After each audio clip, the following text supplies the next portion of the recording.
Greetings, I'm Dev the Developer. This lesson covers the button element. We've already seen the inputs with the type of submit for submitting forms. The button element does the same job and more, and it is worth understanding the difference.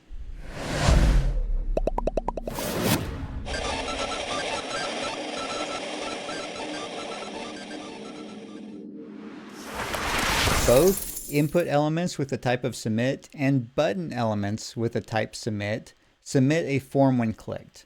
The critical difference is what can go inside them. Input elements are a void element. No closing tag, no children. The button label is just the value attribute, plain text only. Button has an opening and closing tag. Anything valid inside the inline HTML can go between them. A text, an image, an icon, a span with a class. This makes button far more flexible when you need a styled or icon enhanced button. Now, let's look at what type values are available and what each one does. Button elements support 3 values for its type attribute. Type submit submits the form it belongs to. This is the default behavior if you are inside a form and no type is specified, though always specifying the type explicitly is better practice.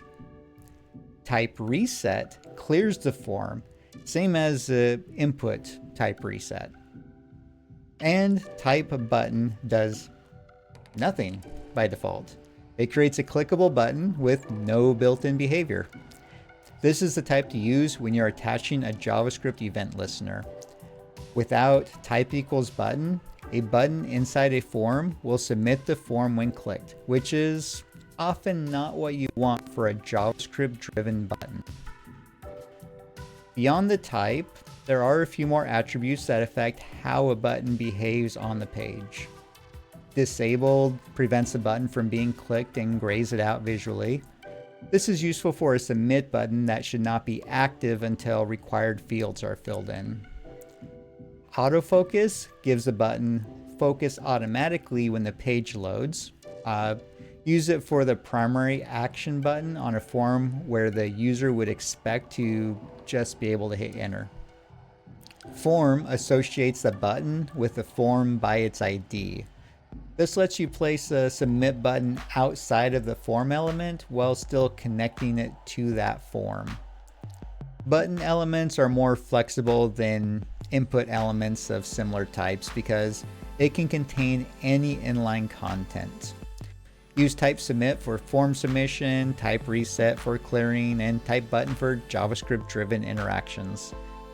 Use disabled for inactive states, autofocus for default focus.